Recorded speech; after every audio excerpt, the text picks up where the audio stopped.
Hello, everyone, and welcome to another episode of Off the Hook with Matty D. It is my pleasure to be with you once again. It has been a great summer, whether you've been out fishing for smallmouth, largemouth, maybe you finished off the striper season, you then worked your way out into the Chesapeake Bay or some of the tidal rivers. Maybe you did snakeheads or bowfin or maybe gar.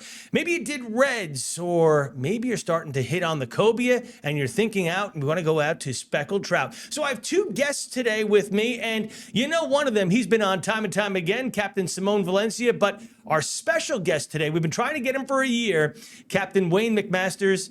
Wayne, thanks so much for joining us.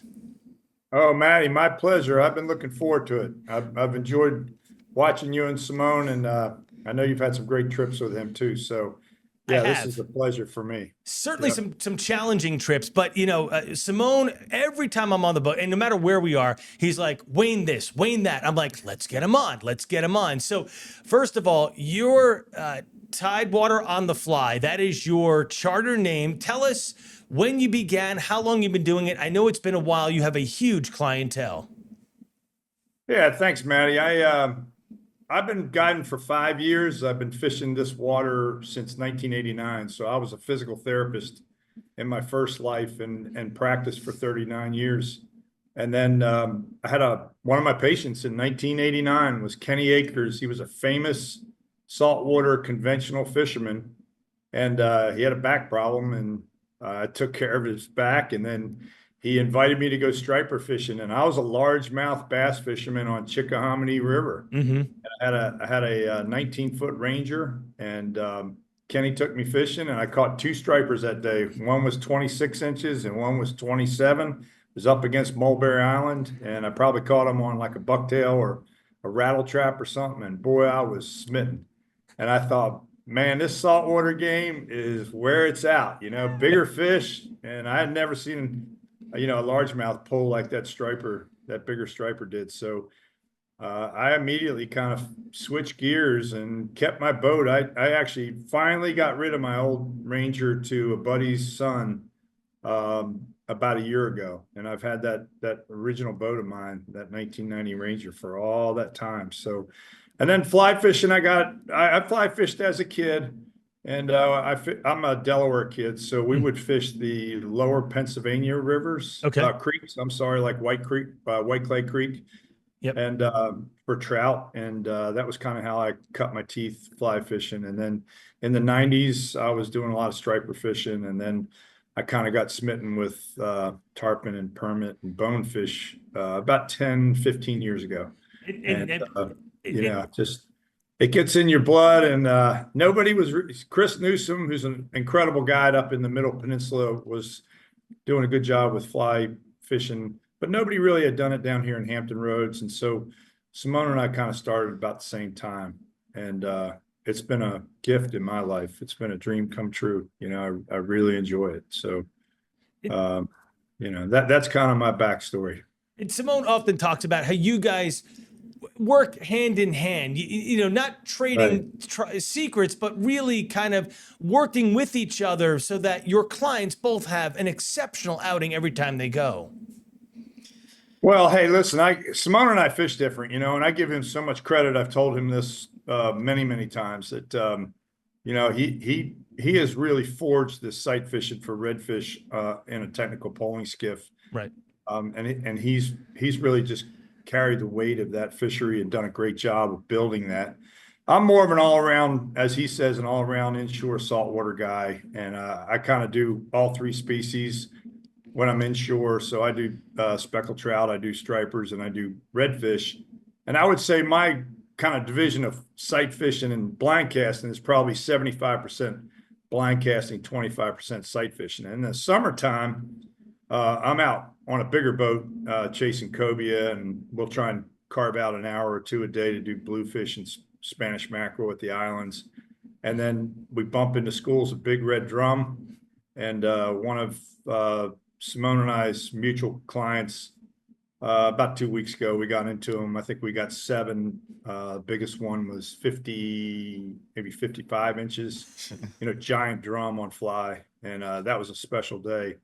But I'm kind of more of the all-around guy, and Simón's out there just like I said, really creating a fishery. It's pretty amazing what he's done this year with these beautiful redfish. It's been a great year for them. Go ahead, Simón. Thanks, Wayno. For me, it's I love working side by side with you, and I learn so much every time we chat on the phone, which is almost daily, and it's always constructive on the business side of things, on the fishery side of things, and like just on the friendship. And it's just I always tell people that this is my crazy Uncle Wayne, and that's really what it feels like. We're both out there doing exactly what we want to do, and it's something we can work side by side really, really well. So it's just always a pleasure. The first trip Wayne and I had out. We got stories now, Wayne. Here we go. Hey, I don't think Simón and I have ever had a bad fishing trip together. We crush it every time. That's what I hear. Like, he'll call me up and on his way back, and I want to hear the story in a second. And it'll be like the middle of winter. It's like, Maddie, we went into this creek and it was polluted with redfish. In like 5 minutes, we had 37 redfish on. And I go, who is this? I don't know this person. I mean, and he's like, and Wayne laid this cast out. It was like 190 feet. I'm like, oh my God. All right, let me tell you the story. I mean, of course, that's an exaggeration, but only in numbers. Right, exactly. Those are exaggerations, but yeah, I mean, it was like we've had amazing winter days and amazing summer days, but the first time, Wayne and I were like, hey, let's work together. Mm-hmm. He came up to me and he was like, let's work together. I was like, absolutely. I love what you're doing. I see what you're doing. This is something no one has ever done before with cobia and your speckled trout fishery in the wintertime is, I mean, the number of citations. Yeah. And the number of big speckled trout, which is really similar to like bass fishing, where catching a bunch of small bass is not that hard, but catching one big one is really hard. Right. And the numbers of those big fish that Wayne is able to put on the boat is super impressive. So I was just like, let's you have my attention. He invited me on the boat, and first cast, his mate Baylor yells, "All right, I got 2 coming in. 11 o'clock."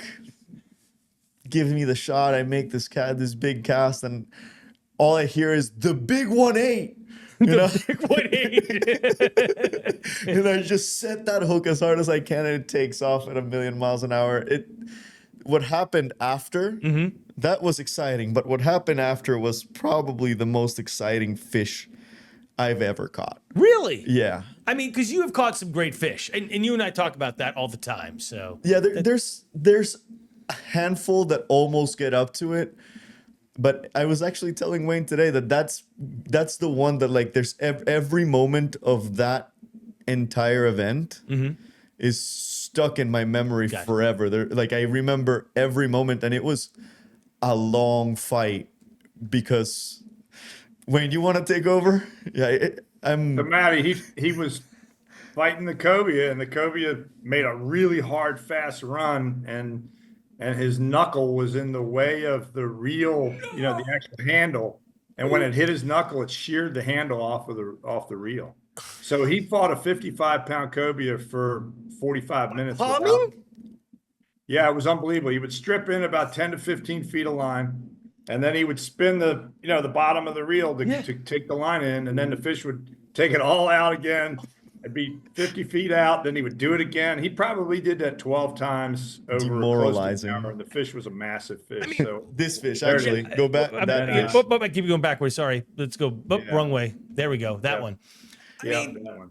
And cobia is a really an elite caliber species, meaning you got to be able to cast 70 feet. You got to be able to double haul. You got to be able to have control of your line. You've really got to be able to feed a fish. So it's very similar, in my opinion, to tarpon and permit fishing in terms of technical expertise required. Right. And Simón says I'm a 100-foot caster. I'm not a 100-foot caster, but I am a 90-foot caster. And Simon's a 100-foot caster. And honestly, some days that was a really windy day, which is not necessarily a bad thing because cobia tend to eat more on a windy day. So Okay. I tell my clients, my fly clients, don't panic. We'll get your shot with the wind either off your left shoulder if you're a right-hand caster or behind you. And, if you hit a 50-foot cast with wind behind you, you're fine. As long as you're controlling your line, you're getting that fly moving immediately. You don't have to move it fast, but if that cobia sort of sees a fly just sitting there not moving, he's kind of on to you. So as soon as that fly hits the water, you need to get it moving. I see. And if you outstrip him, he'll lose interest, but you got to kind of tease him. So it's a little bit of that cat and mouse thing. And Simon's a great angler, so he put it all together that day. I think he caught 2 that day, and I think Reed caught his first cobia that day with me too. So that was a really special day. And honestly, Simón, in my life, certainly I've run about 550 trips here in the last 5 years as a guide, as a professional guide. But in my fishing life, that's one of the best 5 fish I've ever seen caught, either on my boat without a reel was was kind of surreal watching the whole thing unfold. Because, be honest with you, I kind of quit on it. Once the reel was, shot, I figured this thing's over. So I was blown away that you actually caught that fish. I remember the moment that you just turned to me and you asked, "So what now?" And I'm just like, "Well, I'm gonna get him. It's gonna hurt." And then I just started my what you don't see in this picture is my hand, the palm of my hand is cut. Oh, I'm sure. From just backing and yanking on it for a solid hour. I fished. I later told these guys, like, all right, if we see a big one, I'm not casting. If we see a little one, I'm casting, because I was hurting. But it is by far, and that's the thing with these fish. It's not a numbers game. If you catch one fish, you've had a memory for a lifetime. Right. And you decided to make it more challenging by busting the reel. Well, I actually have the scar on my knuckle here. I don't know if it's visible, but you can actually kind of see it there's another scar, but there's a scar on the knuckle from that reel that it just unbelievable. It was an exciting day. It's just the most exciting fishing memory I've had in the last 5 years, hands down. There might be a couple of fish that I remember that I'm like, that fish that shouldn't have been caught. It ended up getting to hand. Yeah. And just like, okay, well, I'm gonna take it. We're gonna make it happen. But that fish should have not been caught. He should have gotten away. And everybody. Reed was helping me spool. Baylor was chasing the boat. Wayne was yelling instructions all over it was just complete mayhem for me to catch this fish. And it's not very often that I get to get on the bow of a boat. Right. And when I do, I just appreciate everything that's gone into that moment. And I'm like, this is what I want to provide for my guests. Yes. And I felt it that day to the fullest. Everybody was working together to help me catch that fish. Otherwise, not a chance. Not a chance. Right. Exactly. So Wayne, we're kind of in this mode here talking about cobia. So let's continue the conversation a little bit. So you're just kind of in the middle of your cobia season. We'll get off of Simon's picture here. How has it been so far this year?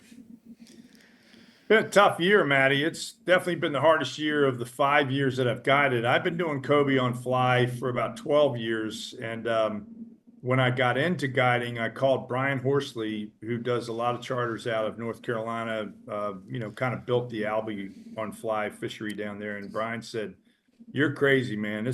You don't realize how hard this is." I said, "Hey, we got this down a little bit." And I think the first thing I have that's really important, Matt, is a cage on the bow of my boat. So the angler's not standing on the bow, and could fall over. He's actually in a cage that surrounds the angler. And then I've got it for my cobia trips. I have a young man that mates with him. His name is Baylor Rink. He's been with me for all 5 years. He came on as a 15-year-old. He's been doing cobia fishing since he was 3 years old. And honestly, the first year we had him out there, he was seeing a million cobia, but Oh my gosh, Matt, the whole process of getting the boat in the right place so that the angler can get a good cast on a cobia. The spin guys just turn the boat. They don't even worry about what position the boat's in. Right. And they make a 200-foot cast with a 2-ounce bucktail. And for Baylor to be able to have to slow down and watch us move the boat to get a 10 o'clock shot, typically for a right-handed caster, get the wind off the left side and understand all those things. And really for him to understand, as Simón and I were talking about redfish this morning, you catch one nice overslot redfish in a day on fly, that's a trophy fish. It's a phenomenal fish. And what Simón and I have been doing recently on the reds, we've had a really good redfish season. And have these double digit days, and it's just an incredible experience. But one redfish on fly that is the quality of fish that we're catching this year is a wonderful day. It's really difficult to do. So cobia is even more so. I would argue cobia are the permit of the Chesapeake Bay. And you get one permit in your lifetime on fly, and you've accomplished something that very few people have. So this year's been tough. We've had really difficult weather over the past 3 weeks. A lot of east winds, a lot of clouds. The pilings at the Bay Bridge Tunnel don't seem to be holding fish this year. My next charter is on Saturday morning, and I've got some great Richmonders, Guy Crittenden, Walter Bundy. I'm looking forward to that group. They book me every year, and it's just an awesome group of guys. So really looking forward to getting out there and figuring out whether they're still in the ocean. We've been making long runs to the ocean, or whether they're back in the bay, because they started to move in about 4 days ago, right before the blow. They were off Lynn Haven. So I'm hoping they've pushed in, and hopefully you never know what they do this time of year with these northeast winds, And so do they come in more in the late summer, fall? Do they kind of winter in the shallower waters? Is that what goes on? No. So they come up from Florida every spring. So they winter in Florida. Okay. And there's an East Coast of Florida biomass of cobia, and then there's a West Coast. So there's cobia that move up the Gulf and into Louisiana and Texas, and then our biomass actually winters down in the north part of the East Coast of Florida. Okay. And they come in May, and they typically, like a lot of fish, when they push in, they'll push into the shallow water first. And so typically in May, we'll see fish like very close to the Bay Bridge Tunnel. And then they'll distribute throughout the bay during the summertime. And very similar to reds, we'll typically see a lot of singles and doubles all summer. We won't see schooling fish. But this year, our reds have kind of stayed schooled up a little bit more than what they have in the past. But this time of year, they start schooling up because they're going to move back down to Florida. And so you start seeing pods of 10, 20, biggest pods I've ever seen are over 100 cobia. Last trip out, we got 3 magnificent shots. And my angler got one big cobia to eat, and unfortunately, lost the fish before we got it to the boat. But last 2 trips out, we've hooked and we landed a cobia the trip before that on fly. So they're starting to pod up now. They're starting to get on structural. They'll be on pilings, buoys, and also in open water. And the longer kind of the fall goes, the more they'll pod up. So you'll see, this time of year, you tend to see 5 to 30 fish. In September, you might see 200 fish in one pod. And they kind of start pushing out. The interesting thing, there's another biomass that go up to Maryland. So Maryland actually has a decent 2-week, typically the first 2 weeks in September, right on the Potomac, the lower part of Maryland, Virginia, that line. There typically is a good cobia and big bull drum bite, and they've got a bull drum bite up there right now. So I'm not sure exactly how that biomass that pushes up the bay late in the summer compares to the biomass that sort of sits where we are and then pods up and heads south. So it's a little bit, it's almost like you see, different cobia doing different things. So when you have a set of clients and you're chasing cobia, if you don't see these large pods, these 200s, if you put 1 or 2 cobia on, I'm assuming that is a really good outing. And if you bring one to hand, based on the size of the fish that we're showing here and the fight that, Simón broke the reel and all that, that is a heck of a day. Yeah, and again, we can kind of mix up another usually we'll do an hour or two of bluefish and Spanish mackerel fishing. Okay. 2 years ago, Simón was on my boat, and he taught Baylor, my mate, how to cast. And we were in schools of Spanish and blues and at the Bay Bridge Tunnel. And so Simón said, "Come on, Baylor, get down here. I'm going to teach you how to cast a fly rod." And that's a great beginner experience. So last year we had some big bluefish in the system, and so it's nice to kind of carve out about an hour a day to just run to the third island or the fourth island. I mean, you're out there anywhere looking at these looking for these fish, but typically we're in open water, Matt, all summer long. Right. And you're just seeing a single cobia swimming by himself right on the surface. You might see a pair. You might see a turtle, and there might be 2 or 3 cobias on them. You might see a whole pod of rays that come through, and the cobia there'll be a cobia laying right on a ray's back.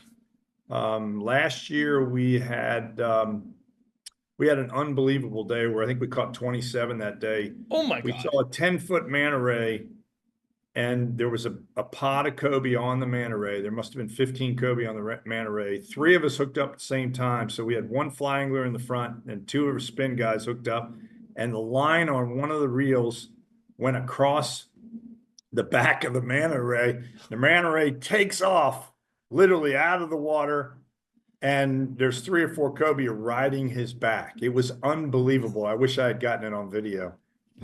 We see a lot of crazy stuff out there, and there was an albino cobia that was caught down off of Virginia Beach. We saw that albino cobia and stayed on him, and he was in a pod of probably 15 or 20 fish. And I'm going to say we got 2 out of that pod, but we couldn't get the albino to eat. About the next day, somebody caught that albino. I mean, So, that's got to be see some cool stuff out there. Yeah, no, it sounds like it. And seeing an albino cobia, I mean, that's got to be like seeing the unicorn. That's just a rarity for sure, right? Yep. I've seen 2 in the last 5 years, so you don't see them very often. Yeah. When you're out there, Wayne, what are you using for rods? 10 weight, 11 weight, or are you going even? Yeah. Okay. Yeah. So, I mean, if someone just said, "What's a go-to cobia outfit?" It would be an 11 weight with floating line, progressive saltwater leader, like Captain Valencia ties. Simón's very detailed in how he goes about progressing his leaders, and I use a similar system. And then we use flies that I tie. I tie a really cool eel fly, and I tie a very interesting bunker fly. But one of the things that's unique about my flies is that they're very heavy for cobia. Those are speckled trout flies. Those speckled trout flies? Okay. Yep. Yeah. But we tie very heavy flies for cobia. They seem to like a jigging action. So when it gets close, if the cobia is following your fly and you're kind of close to the boat, kind of let your fly kind of drop down a little bit, and then jig it with your rod tip, actually, and jig it back up hard and then back down, and he'll eat right next to the boat. We actually had a cobia about 3 years ago that crossed all the way under the bow. The bow of the boat came down on the cobia, pushed the cobia down, and then he ate about 6 inches from the boat on the opposite side as where the whole thing had started. Oh my gosh. And my angler caught that fish. It was an incredible thing, but I couldn't believe the fish ate after making contact with the hull of our boat. Right. I'm saying, usually when they hit the boat, they're gone. It's over. Yeah, right? You're done. Right. But nope, that one's like, I'm going to have the Big Mac and then I'm going to go. Yeah, there's a reason they call them brown clowns. I mean, they are really odd fish. They really are. I see them I had one time where we caught it, we released it. I have 2 engines, so I have twin outboards. Right.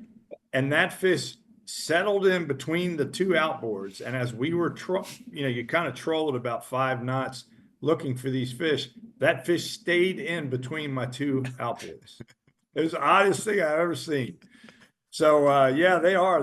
They're kind of crazy, man. They're different birds for sure. They're the only fish in their family too. There's no fish like it. Really? Yeah, that's a one-off thing. So the behavior is super interesting. The movement of the fish is super interesting. The spikes on it's a weird alien. It's so freaking cool. Let me bring up one of those pictures again. I'll It's go back such to a that. cool animal. Yeah, let's see, get a good one. Some people say it's kind of a cross between a catfish and a shark. It's Yeah. really more like a shark for sure. It's got that. In fact, we caught a 5-foot-long spinner shark on fly about 2 weeks ago. It was really neat. It ran like a bonefish, did not sound. A cobia typically sounds after he'll make one run up high, Mm-hmm. and then he'll go and he'll sound all the way to the bottom. Oh. And he'll do that 6 or 7 times during the fight, Matt. And this spinner shark stayed on the surface the whole time, but the first run was probably 150 yards. It was awesome. And we ended up catching the fish. And I kind of teased the angler that the only reason that fish didn't bite through that 50-pound bite tip fluorocarbon is because he trout set it. And he caught the Just the outside. shark in the corner, outside of the teeth. But I thought, boy, if he had strip set, he'd be no way he'd have caught that fish. So we got kind of lucky on that one. But it was really, really cool to watch, That's the first shark we've ever caught on fly on my boat. Yeah, that's incredible. You see him out there, but we haven't targeted him. We thought it was a paracobia. It was a cobia with a spinner shark. And then as soon as Baylor saw the fish, he called out a paracobia. And then like 2 seconds later, he said to me, hey, the lead fish is a shark. And I said, don't worry about it. Just call it out. And then he called the shot out. Angler made a great cast, and doggone it if that shark didn't eat. So you see some cool stuff out there, man. No, that's awesome. I mean, and Simón might have told you, like when I go out with Simón, I'm looking at everything that's going on. I'm just, I love the hunt. I love the scenery. Putting fish to hand is great, but it's not the end all be all to me. I love the whole experience. Like, it also allows me, to put this down. It doesn't come out. And I'm just like, that's what I love, so to see. So Maddie, this is my experience with Simón. I'm on the bow of the boat. Simón's in the back. He'll say, I got one. I'll say, where is it? He'll call out the shot. I can't see it. Then it gets about half as close to the boat as where he sees it. And then I go, okay, I got it. So that is dude's so got eyes like him and Baylor are unbelievable. Oh yeah, Simón's like, Maddie, 90 feet off 12 o'clock. I go, I don't see a dang thing. I go, and you also know I can't hit 90 feet. So let's wait till we get to about 60. He's like, it's at 55 now. I go, I don't see it. I'm just trusting you. Yeah, hey, that's a good client. We want you to do that. Just listen to us. A little to the right, a little to the right. Yeah, right there. Hit it. Yep. Oh, look, there's a fish. Is this the one you called? Yes, it is, Matt. Okay, thanks.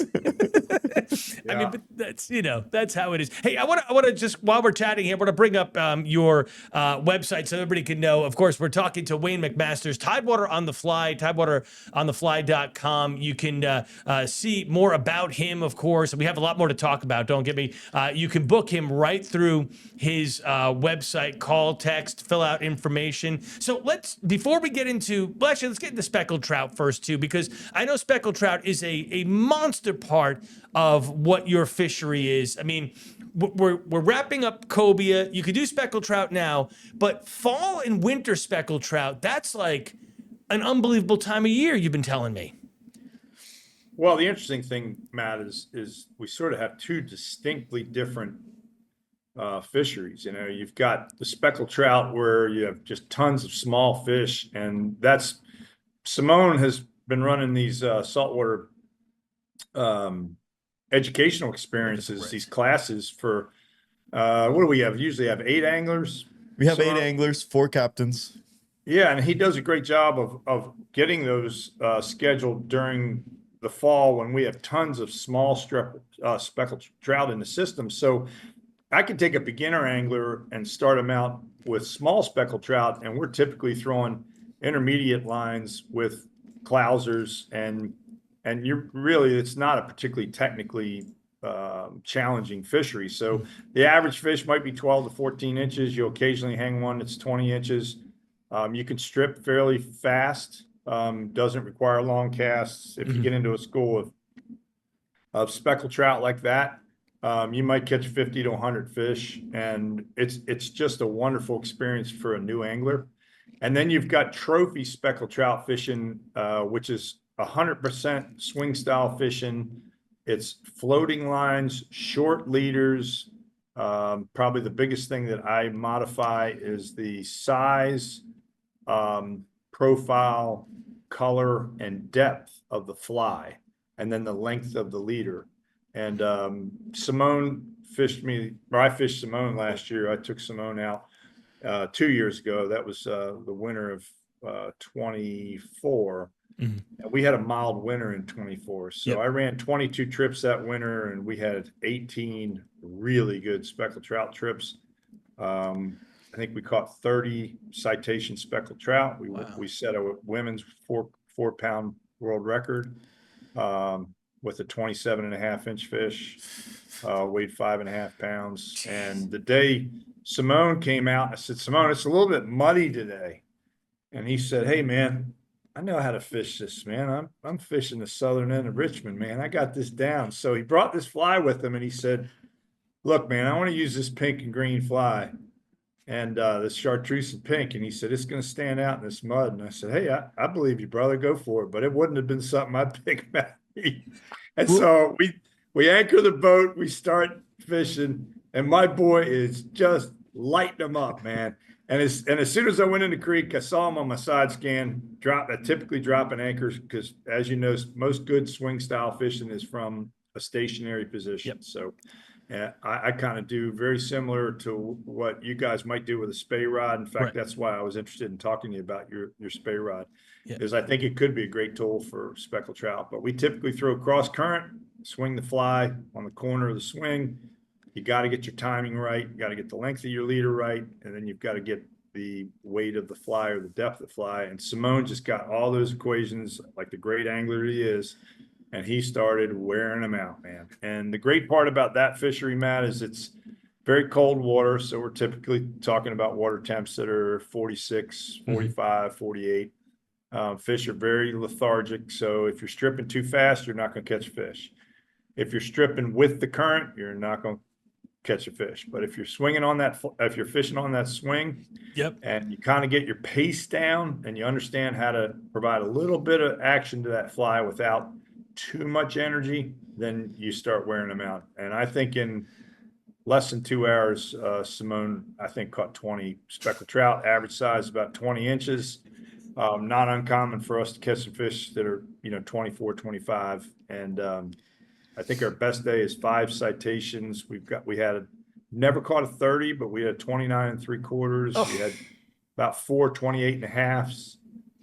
We've caught some big fish. So that fishery to me is an unappreciated fly fishery. The conventional guys absolutely love speckled trout, kind of like they do largemouth bass. But I think fly anglers, I've fished with some of the best speckled trout fishermen, conventional fishermen, in the state of Virginia and even nationally. And I've gone toe to toe with them with a fly rod. I feel like once you dial it in with a fly rod, you're just as effective as you are with a spinning rod. So that's been a fun, really, really fun fishery to develop. And I would argue, like, Simón has developed this red fishery, and I give him tremendous credit because he's done it out of grit and determination. And he had a vision, and he just decided to make it happen. And that's hard to do, because he didn't really have anyone to follow.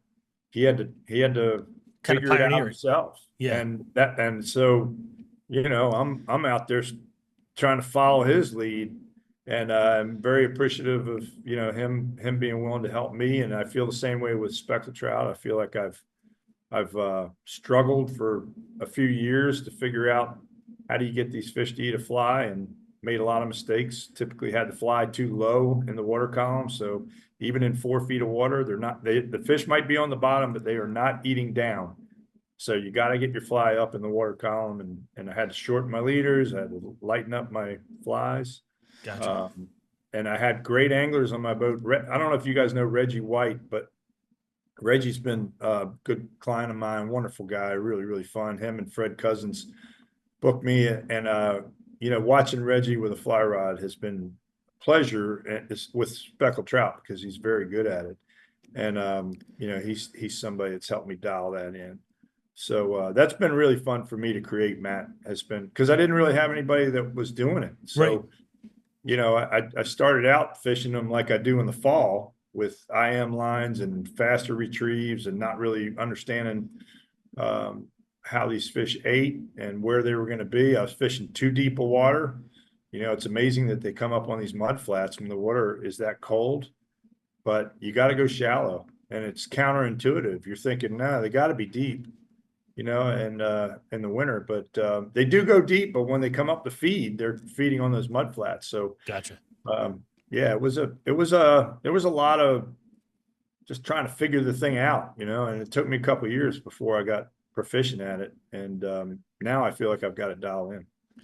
Bueno, can you tell me a little bit about speckled trout, like a year in the life of the speckled trout that we have in our system here, just kind of Yep. where they're at, when you're fishing, where and how at, Yep. at different seasons. I think that that's kind of crucial because you made the point that that fall speckled trout and that winter speckled trout, they're two different, they're apples to oranges.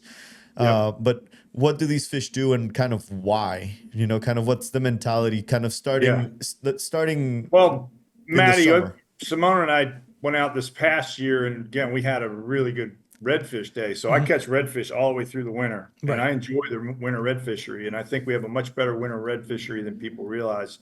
But typically, it's a little bit like I do with bluefish out in the bay. I only carve out about 2 hours a day to go redfish, and the rest of the day I'll go speckled trout fishing. But the day Simone and I fished together this winter, we probably saw 300 stunned big speckled trout. So the big speckled trout, unfortunately, when we have a really cold winter like we had this year, Right.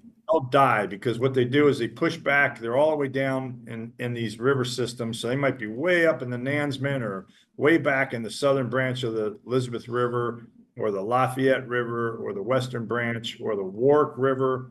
They'll winter up way up in the river systems. And then in the spring, they start pushing out. And typically they'll go all the way up to Tangier Island and up into Maryland in the midsummer months. And then they start pushing back down in the fall. And then they gradually push back into our system. So typically, like this time of year, they're starting to push down on Pocosin Flats. They're going to push into Fort Monroe area. They're going to push in the lower part of the James River. And then as it gets colder and colder, they're going to start pushing back into these river systems. And then they're going to end up wintering again up way back in the back of these rivers and creeks. So it's not uncommon for me to follow the fish, but again, when you're catching big speckled trout, usually you're in a fairly small creek. Those creeks will run from say 2 to 3 feet on the sides at high tide, and then there'll be a slough somewhere in that creek that will only drop down to 5 or 6 feet, but they'll be laying on the side of that slough in current, looking for food, and that's where you can really get them. And then the rest of the year is more of a traditional, you know, just casting and stripping fast. Right. Once the water heats up, they'll kind of eat a fly like you typically think about fly fishing. It would be really a different presentation. Again, once they kind of get their metabolism up, which generally occurs in April, then you could start using IM lines, you know, stripping faster, using top water and bottom flies, you know, things with some dumbbell eyes. I mean, all my flies that I'm using for wintertime are not weighted. You know, they're typically, you might have a lightweight on there, like a dumbbell, Right. a set of dumbbell eyes, but you wouldn't be using lead eyes. And usually I use a typical deceiver, but I don't remember what kind of fly. If I remember right, Simone, it was sort of like a critter fly with rubber legs, and you might have had some bead chain eyes on that fly, if I remember right. Yeah, it's called a marsh mohawk. It's a redfish fly, but basically it's just a, you know, 3.5, 4-inch fly that is it's mostly rabbit. Okay. Just a rabbit tail is really what it is, with a bushy head. And I had a couple of legs and some really light eyes, very light eyes. Like I think they were small bead chain eyes. Interesting. Just enough to keep it mid column. Not even mid call. I mean, exactly. just to get it under, because rabbit does suspend pretty well. Right. Okay. So it was outweighing the other components of the fly. The reason why I added a little weight, because rabbit is leather and so top water. I got it. it wants to stay up high. Yeah. but because of that, I added a little bit of weight to it, and I tied a couple the night before, and I was like, Wayne mentioned that the water was not muddy, but it was tannic. And it looks like tea. I mean, it looks like a cup of tea. It's clear, but it's not clear. It's got a stain to it. Yeah. Yeah. Like it's not thick, but it's not clear. Right. It's it's tannic. And then I was like, oh, like we're gonna have a nice, really pretty, bright day. Let's give them something they can see. Yep. So I went chartreuse and pink, the old electric chicken. And that's the beauty of rabbit hair, is that even if you're moving it slow, it wiggles, it undulates super pretty in the water. That was my thought process, but that's why I chose that fly. And we also had a high pressure system, so the old school fisherman in the back of our head says, go a little bit smaller. That's right. Low pressure go bigger, high pressure go smaller. I have a guy named Paul Heinold that books me a lot, Matty, and he brought this coyote fly down, which I don't know if people are familiar with that, but it's got a little spinner on it. Okay. So it looks like a clouser with a little spinner. And we had a day that was it was a little bit muddy. If I remember, it had rained the night before, and I had never used a coyote fly, and he showed it to me, and I went, I don't know about that thing. Boy, he wore him out with that. So I've learned a lot from my clients. I don't know it all, but it's fun to try and figure out the puzzle, I think it's good that, I mean, you're the guide, you're the one taking the client out, but sometimes, a client might have just that little, hey, let's try this sort of thing. And the good news is you're agreeable to try it, I mean, right. And that's to me what makes a good guide, showing a client that you're adaptable with, a small thing, but also you're able to put them on fish and show them a good time and really teach them about the fishery too. It's not just about numbers. I mean, that's my opinion. And you're the dream client because of it. Yeah, no, I agree, Matty. It's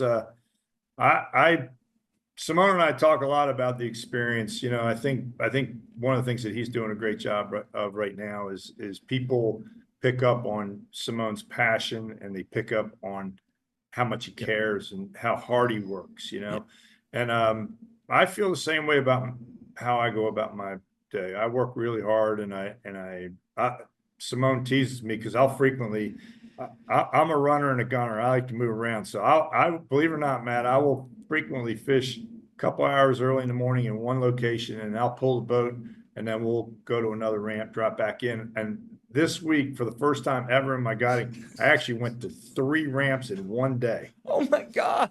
and we smoked it on site 1 and site 3, but on site 2, I got skunked. So we had a really good day though, on a very, very difficult weather day. Mm-hmm. But the James River is an interesting body of water down where I am, right. From say Kings Mill south.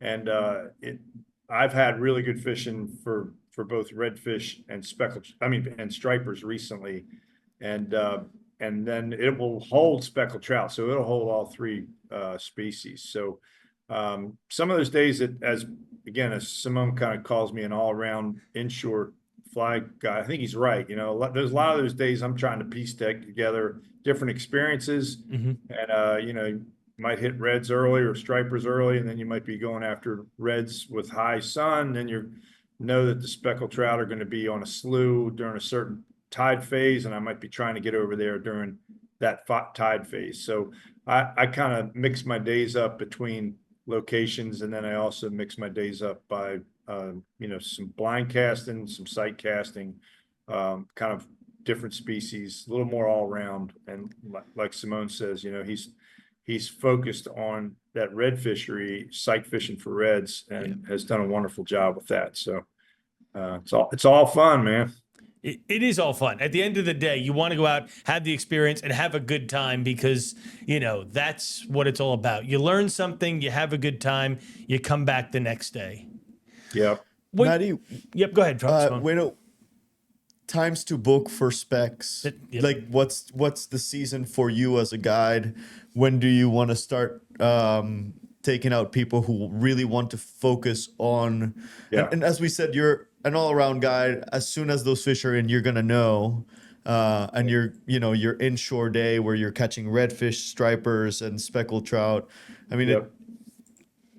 I don't have enough room in my brain to handle 3 species.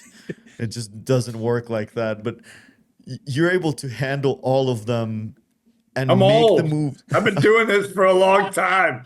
I've had more time to assimilate information than you have. You just attacked one fishery and went, all right, I'm going to be the best at anybody. And you've done it, dude. I congratulate you. It's awesome. Thanks, But, brother.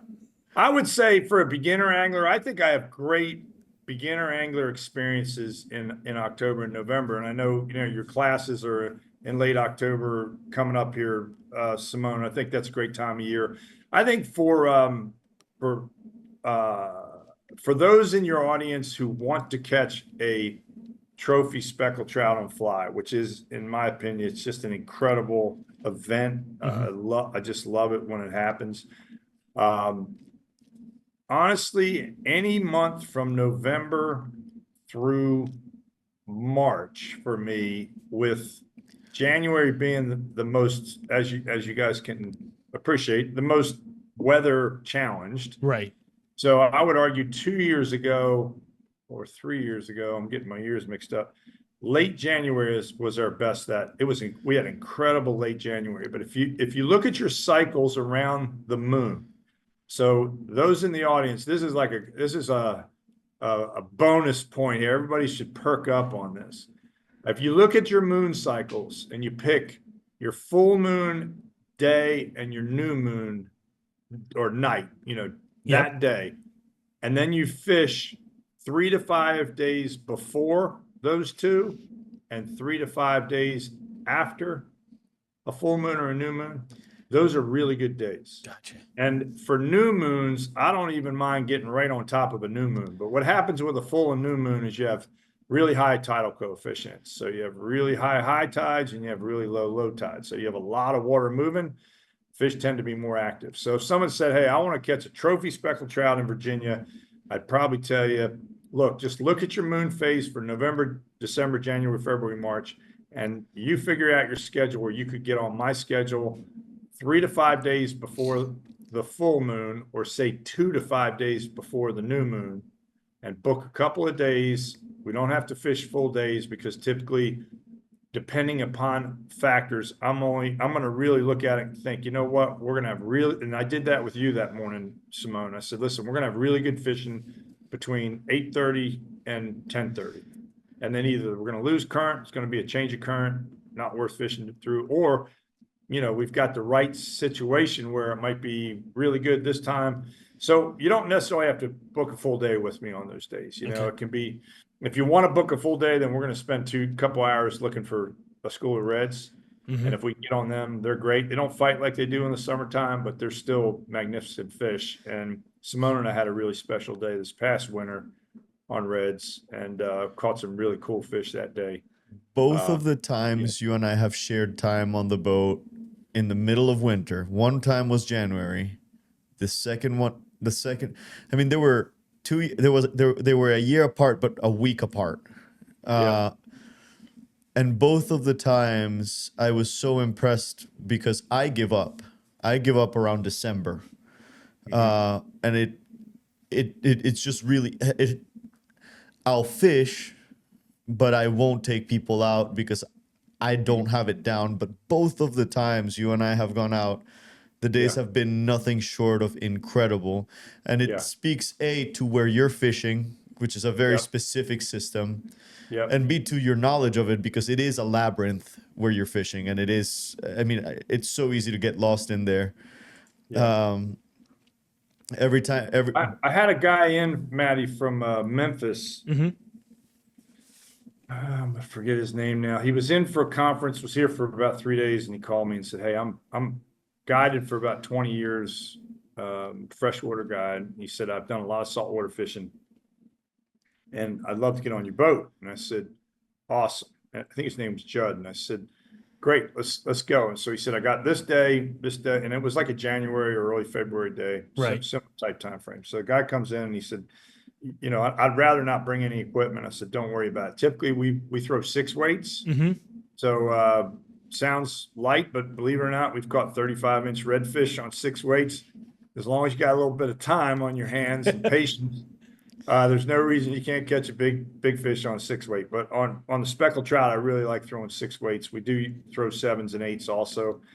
Once you get to 9s, you're probably over gunning it a little bit. And we did exactly what, you know, checked out a bunch of creeks, which again, Simón will tell you, I like running around and finding bait and finding the right signs. And then we're going to settle in and we're going to fish it. And picked up fish on my side scan, set an anchor, swung the boat around. Then we started swing style fishing. And it took us about 20 minutes to figure out the code. So I had my leaders probably a little bit too long or too short. I can't remember, but I think it was too long. And then I added a bead to the fly. It was hanging a little bit too high in the water column. So shortened the leader, put bead in the fly, and this guy started catching. And he told me afterwards, he said, you know, the thing that blew me away about the fishery is he said, I never think of fishing saltwater fish on the swing. Right. And he said, I just, that's not something I typically do. Now in the spring, Simón does very similar type things with stripers. Mm-hmm. So, you know, that fishery just below Richmond, you know, you can reproduce some of the techniques that I'm doing on speckled trout for stripers. But people don't ever think about fishing speckled trout or redfish on the swing. And I actually do swing style fishing a fair amount, surprisingly, more than I think than most guides. And it's something I just love doing. We do it with, you know, 450 grain sink lines in the James when the stripers are on structure in say 12 to 14 feet. And used to be phenomenal. We're not quite as productive as we used to be, but, and I had one of Simón's clients a couple of years ago that she didn't have a great casting distance. She could only cast about 30 feet. So I waited until the redfish slid on this hill and I knew they were on that hill, and I put her on 450 grain sink line and she threw a 30-foot cast. She stack mended the line back, dropped it down. I knew the fish were there because I saw them on my side scan, and she hooked her first redfish ever. And it was 29.5 inches. And she had told me, you know, I never thought I was going to catch a saltwater fish because my casting distance is so poor. And I said, you know, don't worry about it. I knew those fish were going to be there, and it was really a special moment. Yeah. So I don't know, Matty, I think the swing style techniques that we use in freshwater can be used really effectively in saltwater. And I do it for all 3 species, but I think my speckled trout is the most special fishery in terms of, you know, very big trophy fish. Yep. And then the angler it's a challenge to be precise in what you're doing, very technical. And so I find it really rewarding. Yeah. To when it all comes together, and then you get on a run. You know, the bite might last 2 hours, might last 30 minutes, but it's generally a really good bite when it's on. So it's fun stuff. So when you wait, I want to just back up here for a second, because you mentioned a couple of things earlier. Some of the people you've had on your boat, you've done some IGA certified. So what, for a typical angler, what are you using for a leader material? And then are you then, like, if you have an experienced angler, like, hey, let's try something fun and drop it down to like a 2-pound tippet or whatever the case may be? Is that what you're trying to do? Yeah. So if you look at, you know, your IGFA fly fishing records, they are dependent on the strength of the line. So with IGFA, they maintain 20-pound, 16-pound, 12-pound, 8-pound, 6-pound, 4-pound, 2-pound. So right now, Kathy Kahlberg, who's a wonderful client of mine, she's chasing the 2-pound record. We've probably had a dozen fish hooked up that would break the record, and we've lost all 12 of them. I can't picture why. I mean, you know. Yeah, it's been hard. It's been a learning process for her and I. The 4-pound record was not as difficult, and we caught a lot of really good high quality fish. We just needed to get that one, and she finally got the one that would break the record, and she's got that record. What I found, Matt, is that the progressive leader model that Simón talks about can be used in so many different scenarios, and I certainly use it when I'm chasing IGFA records. So recently chased a 20-pound cobia record, and I like to use an equation. I call it 44, 33, 22. So I'll typically use 4 feet of 40, 3 foot of 30, 2 feet of 20. And then from there, that's 9 feet. So that gives you your basic leader. And then I may use, say, 16 or 12 if I'm going down. But I'll typically start out with that leader. Now with trophy speckled trout in the wintertime, we're talking about really short leaders. Yeah. It's counterintuitive. Like literally when I started this 5 years ago, I wasn't running trips down there.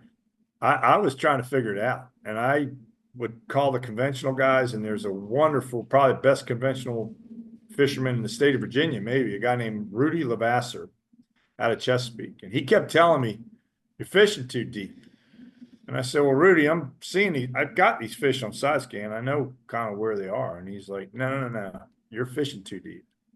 And I'm thick, this cranium of mine is very thick bone, and maybe not a lot of gray matter underneath of it. So I'm not kidding you. He had to have repeated that. Matt, I'm not lying to you, easily a half dozen times, probably closer to 10. And he would say, "How'd you do?" And I go, I didn't do very good. He's like, "Well, where were you?" And I'd tell him where I was. And he said, "Well, what were you doing?" And he didn't know fly. Right. And he would say, a speckled trout doesn't eat down, he eats up. And that's all he would tell me. And I just was not making the Putting that adjustment. together. So Right. finally, I was fishing in like 12 feet of water. And I'm using either heavy sink line or IM lines, and I'm not catching anything. And I finally went to a floating line, and boom, hook up a fish, nice 24-inch speckled trout. I'm like, all right, what was that all about? And then I started figuring out, wow, I can be a foot or two down and still be catching these fish. So, when I'm using really short leaders, I don't have that progressive leader model like I do with longer. I'll still use a progressive leader, but it might only be one section. So Gotcha. if I'm using, when we're using, say right now we're using this 2-pound record. The problem with 2-pound is if you tie 2-pound to say 8-pound, it's a factor of 4. The knots are really lousy. So you might use a double surgeon, doesn't hold up. So you do have to progress. I always say typically you don't want more than 200% of your line, and you really don't want more than a double. So if you started with 2-pound, you might do a section of 4, then a section of 8, and a section of 16. But these might be short sections. The thing I've learned with 2-pound is that you actually need a longer section of 2-pound because the 2-pound stretches. Uh-huh. So the IGFA requires 15 inches of your test tippet, at least 15 inches. But honestly, Matt, I'm better off with 3 feet of 2-pound test. To give it more play so that it can stretch through. Yeah. Yeah. And whereas with all your other leaders, I don't really worry about the length of my test leader. That's not been an issue. Gotcha. But we're doing cobia. I start my proximal section out much heavier, so we're probably starting with a piece of 60-pound. Yeah. And so everything's kind of graded up, but that basic equation of going, your proximal leader material is going to be heavy and longer, and then you're going to get lighter and shorter as you get distal. And certainly Simón does it as well as anyone I've ever seen. Yeah. I have a similar model, but probably I'm not quite as anal retentive as Captain Valencia is. Which is shocking to me that he's that passionate about stuff like that, but he is. I mean, he's like very detailed in that stuff. I appreciate it. Wayne, I have a question for you. Are you using bite tippet chasing these 4-pound and 2-pound records? Yeah. So you're allowed up to 12 inches. Yeah. So again, I try not to go more than 4. I might use a piece of 8 on a 2-pound test tippet, and I'm nervous about that knot, being honest with you. So I haven't really had problems with knots breaking. I've had problems with the 2-pound test itself breaking. And Yeah. we break off a lot of flies. I've actually had to change the way I tie flies. It's so light, you're literally casting a fly and you're breaking your line just by casting the Casting it. fly. Oh my God. So Kathy's gotten really good at it. She doesn't have those issues. She's now we just need to get the right fish and got to get the right fish to behave. Oh, it raises my heart to think of that moment. Like my heart rate goes Yeah. up, and I'm just like, oh my God, Yeah. I can't even imagine like the pressure on 2 pound 2 pound test. test is insane, but Because that's you and Kathy awesome. have been seeking these records, chasing these records for a minute now, and like like you guys have made deliberate efforts to chase these records, and you had her on the boat for another record recently, and it almost happened, and Almost happened. Should have happened, but hey, it's difficult, yeah, She had two cobia that she should have gotten, but she did a great job on the second one. The first one was, not perfect, but it never is. I mean, you know how it is. It's under the heat, man. It's like, it's hard. yeah, What it's difficult. was this It's a great record stuff though. fish, Wayne? No, that's actually another one she caught. It's a gorgeous fish. I mean, it is Yeah, that was just probably 27.5 inches. Ah. Yeah. that's incredible. Beautiful fish. Yeah, Yeah, no, I mean, we catch big spout. That wasn't a record either, believe it or not. Really? Yeah. wow. This is her. That fish was 27 plus. Yeah, no, I when I was looking at pictures and putting them in, I was realizing who they were and stuff like that. She's a wonderful person and a phenomenal angler. I got to share the boat with her and Wayne earlier this year in like early March, I think we went out, and we just had an absolute blast, the three of us. It was just a treat. Here's a good shot just to make a point here, because Wayne, earlier you mentioned you don't put any weight on your flies in winter, and you can see that clearly there. There's no dumbbell eyes. It is just a straight deceiver with really no weight at all. What I do, Matt, is I adjust the weight. I'll use a loop knot, and then I'll put one titanium bead in the loop. Okay. Loop knot, and so I can adjust if I feel like my fly is riding too high. In the wintertime, they won't eat topwater typically. If you have a big warm-up trend, so let's say we have one of those, like in the wintertime, you have these weird 70-degree days that might last 2 days.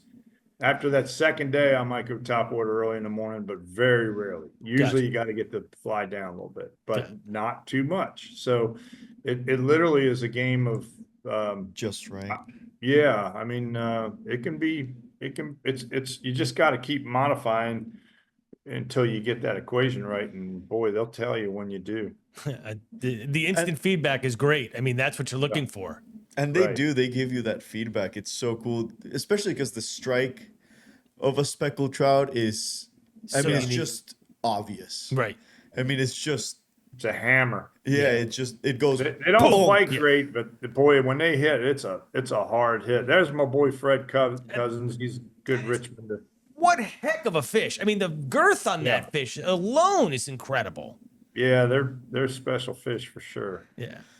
What's amazing, Matt, is that Simón and I were that was a 28.5, that last one. Simón and I were talking about how it's interesting how the fly guys will be really passionate about a fish, and yet the fish might be really difficult to catch or not.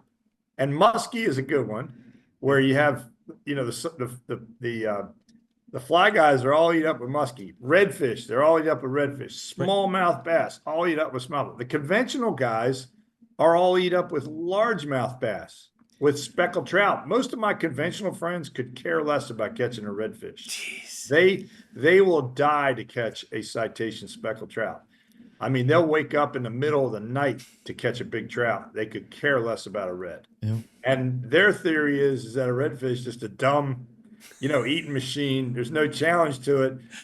I think the fly guys, one, they're beautiful fish, but two, they run so hard. When you hook one up, man, they are off to the races. Whereas speckled trout will run I always say a speckled trout runs 10 feet, then he shakes his head, then he turns and runs the other 10 feet. So you never really have a long, sustained run with a speckled trout like you do with a redfish. So I don't know, but I look at cobia. Cobia to me is as good a saltwater fly target as tarpon is, as permit is. And when you hook one, it is epic. The fight is epic. Everything about it is epic, but they've never really gotten the, the notoriety in the fly world. And I think a lot of that has to do with just, it's not a beautiful fish like a tarpon or a permit. And you're out in the middle of a giant body of water trying to catch it. You're not in the flats environment. Right. So it is a different experience. I love all of it. That's the one Sure. thing. And I've had a number of guides up and down the East Coast tell me, the lower part of the Chesapeake Bay, you have more variety of fish than anywhere else in the United States. You get the northern fishes that come down, the southern fishes that come up. Yeah. You guys have got it all. And I think that's true. I think we're very, very lucky. We are extremely lucky. I mean, if you go out in winter, you're hitting big stripers that have come down from Massachusetts all the way in. The only thing I wish we truly had in the Chesapeake Bay, if we could somehow import some false albies, that would be fantastic. They run through. The problem is they run through. They're off Virginia Beach, Matt. I think the problem is like down south, they've got that North Shore protection, just the way the coastline runs there. And whereas we don't really have that, and when you're coming out of Virginia Beach and it's blowing northeast and it's cold, I think we do have albies out there. And I think with the windmills, you're going to start to see that change where more and more people are fishing the windmills, and even some fly guys are running out there. Interesting. So, I think you're going to see more dolphin being caught on fly. Mm-hmm. I think you're going to see a white marlin fishery develop. Wow. That'd be interesting. Yep. Hey, Wayne, real quick. I want to talk. You're part of the 4-person teachers that the class in the fall. Why do you do it? What do you get out of it beside hanging with Simón? I know that's probably just worth the price in gold.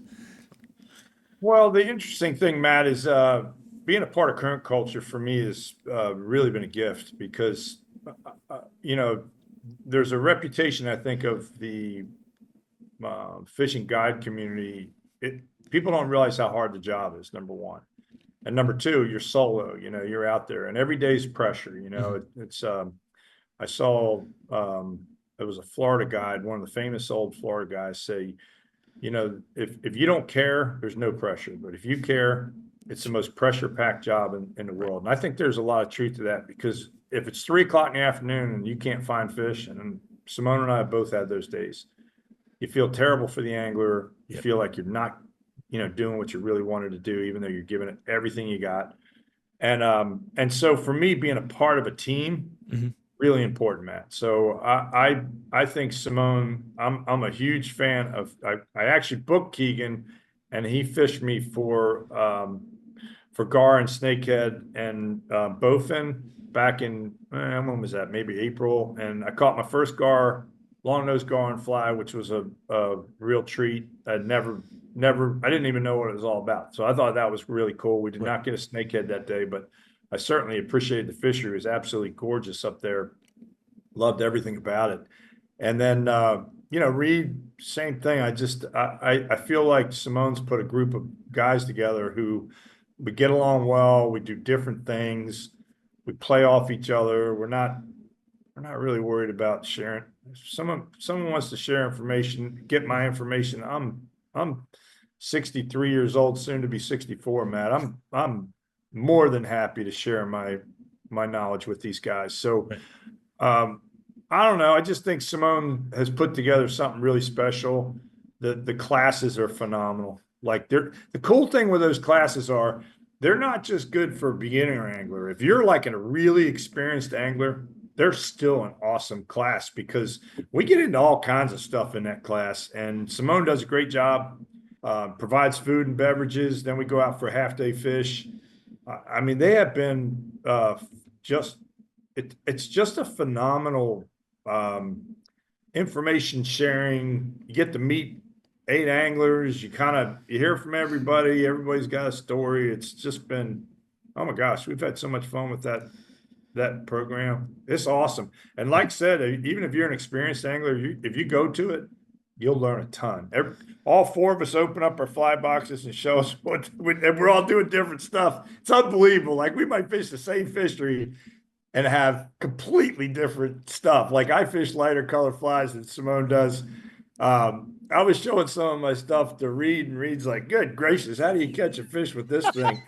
And but we all kind of develop along the way. We're Right. tying our own flies and we're figuring something out, and something doesn't work, something else does, and one body of water is different than some another. I fished Yeah. the James. The James is a really interesting body of water because it's like a muted green color, and then you go into the Elizabeth River, and it's that tea color. It's Yeah. like it's coffee or tea, and so I find that colors definitely change according. And then out on coastal flats and north, you're talking about crystal clear water. If It's the damn wind incredibly would, clear. Yeah. yeah, if the wind would settle out, and some people don't realize how pretty our water is. So, you're looking at all these different environments that really change the way we think about things. So, honestly, I think those if you get a chance to sign up for the class, it's an awesome experience.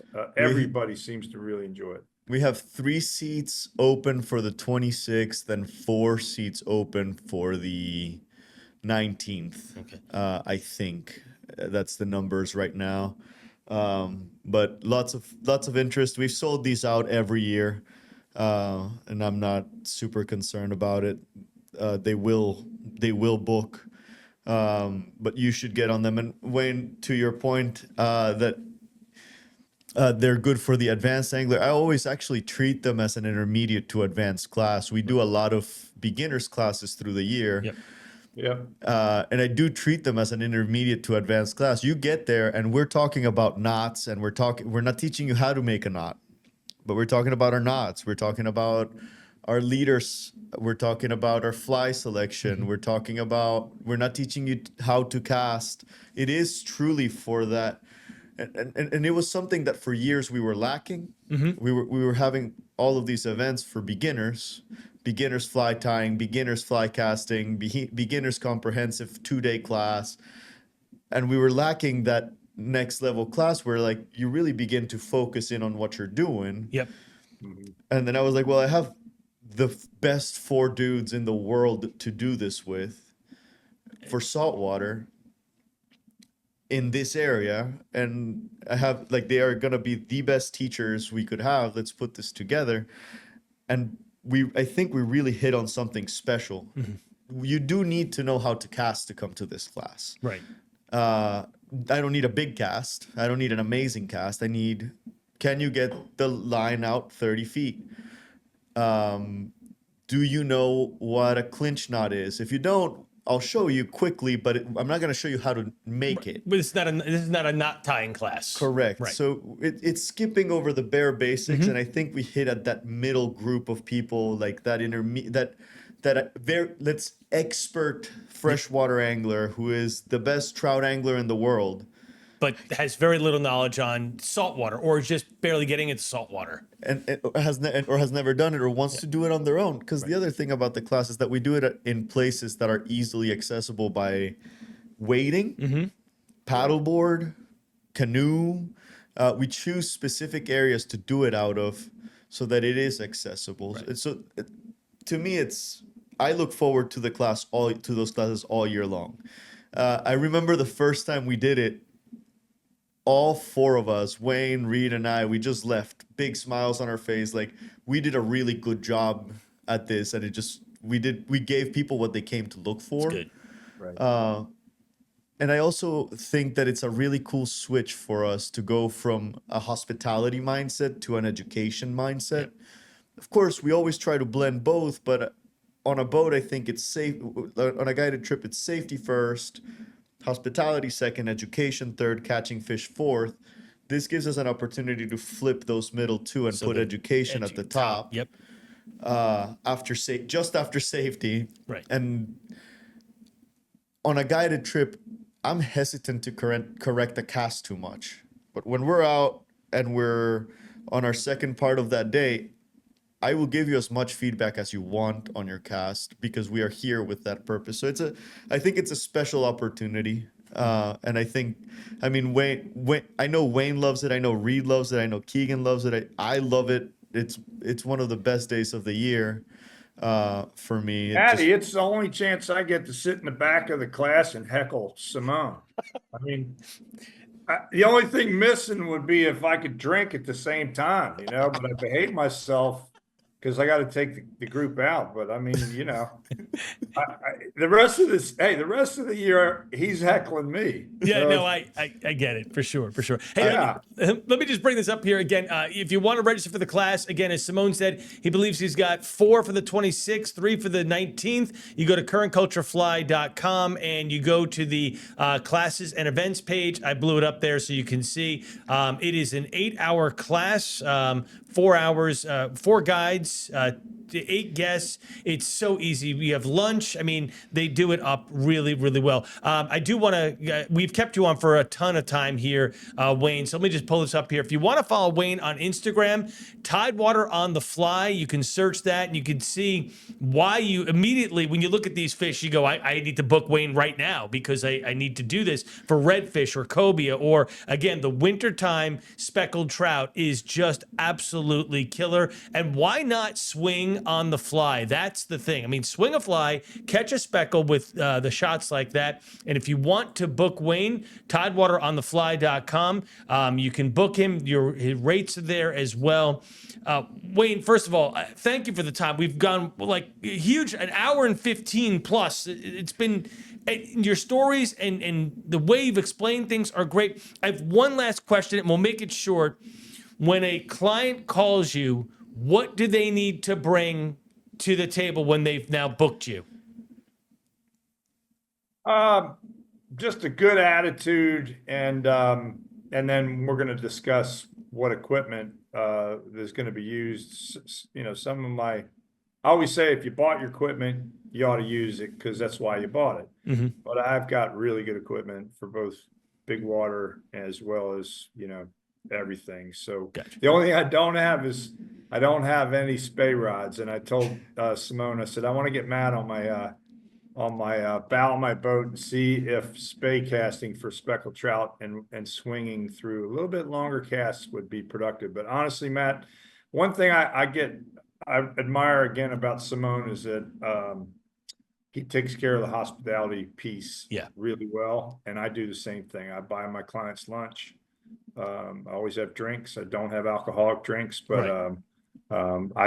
I have always admired the way Simón does that, so yeah, it's honestly, Maddie, we're in the full service business, but definitely want people to be comfortable. So I mean, really dressing correctly in the wintertime for speckled trout is critical, and then bring their equipment. I'm gonna adjust it for you. I'll tie up your leaders and get the right fly on the end of your line, and we're going to try a whole lot of different things. I'm definitely a runner and a gunner, and I like to kind of experiment. So All right.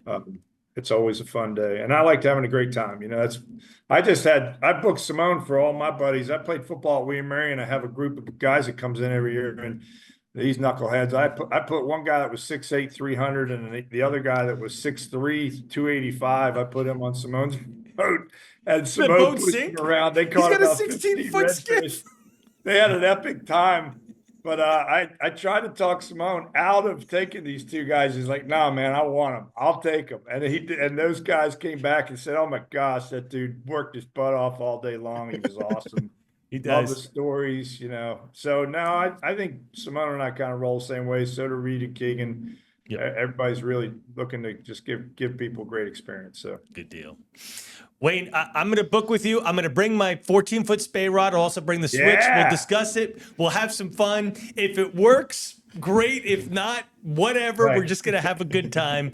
That's right. I fish in Pulaski in the middle of winter. I'm pretty sure I know how to gear for cold, so we're good. So, Yeah. Wayne, Sounds truly, good. I can't thank you enough for your time. Really, it's been great. Hang on for just a second, please.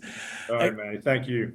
Again, that guest has been Wayne MacMasters, Captain Wayne MacMasters, Tidewater on the Fly, speckled trout, wintertime fishing, incredible. Do that with him. Cobia just starting to, wind down now. There is the fall speckled season. And again, take the class, currentculturefly.com. You get to meet Wayne, Keegan, Reed, and of course, Simón. Learn from the best and then go out for 4 hours and fish with them. I mean, how can you beat that? We'll have another episode of Off the Hook with Matty D next week. Thanks again. Thanks for joining us for another episode of Off the Hook with Matty D.